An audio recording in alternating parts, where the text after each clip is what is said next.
today. Hi, Ricky. How How are Ricky? you? Loving that beard, Good. bro. I know. Let's go. By the way, Ricky, everybody says that right off the bat, right? Of course. They do. It is. It is. All eyes go to the beard. No, they It really do. does. It really does. AJ, to you first. You had a fascinating job being in that control room, navigating the early pod stages. What was that kind of like for you in that, from your point of view?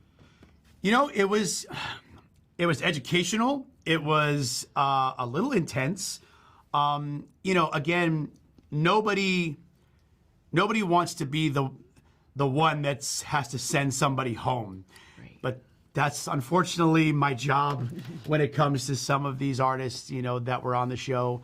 And it was bittersweet because, you know, I could see kind of through their like nervousness and their being anxious. But again, this is a competition show, and a lot of these individuals that did get the right amount of likes to move forward in the competition, they knew exactly what they wanted in a group. So, you know, but it was a lot of fun to be able to interact with them and just kind of watch them in their little pods, you know, nervous or like talking to each other. And, you know, it was like watching your own kids, you know, just kind of growing like instantly in front of your eyes. Kelly, to you, the concept obviously of blindly putting together groups is kind of wild, right? You even mentioned it as you're watching the performances, saying like you wouldn't have put them together. Within those first performances you see live, were you kind of impressed how some of these bands were able to kind of put it together the way they did? Absolutely. And it let me know, like, this formula is working. You know what I mean? Like, this is a really strong formula because you have so many like shows, you know, where they're putting together, you know, blah, blah, blah, blah, blah. But here we are in a space where these artists get to attract, you know what I mean, what they feel like they need, and they're figuring it out in this very bizarre way, and they can't see each other, but they're using their senses to lead them, and their intuition to lead them. And to me, that's really what you need as an artist, is just to listen to your intuition. You listen to that, you trust that, you can do anything. Obviously, AJ, the second batch of episodes dropped today, but my question, without spoilers, obviously, what can audiences expect from that final batch of episodes? Ooh. Yep, I gotta you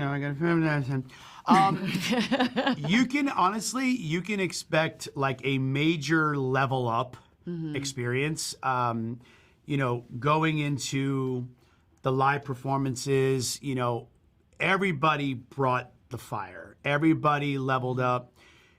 I mean, some of the performances was like watching an MTV Video Music Awards performance or like the Grammys. Like, you know, I didn't know what to expect. And I'm sitting there side stage watching these performances like, good Lord. Like, for me, if I see somebody on stage singing and dancing, I want to get up there and sing and dance, and I couldn't do that. And it's very frustrating. That's why a lot of times I don't even go to live concerts, because it's just hard for me to like just sit there and watch and not want to get up on stage and do my thing. I'm like, I want to be up there. No, but I mean, you will see some incredible performances, and you'll see some, you know, people struggling here and there from nerves or whatnot, or maybe it might have been the wrong song choice. You know, whatever the case is, it's going to be a roller coaster. Honest to God. You know, I chose to watch the show in real time so I could talk to the fans as we're all watching it together. You know, the opportunity was presented, do you want to watch all the episodes before the show premieres? And I was like, no, I want to see this with everybody else in real time. And it's been a hell of a ride to watch, honestly. Even though we were there, it's different now with the edits and everything and the intensity and the cliffhangers. It's like,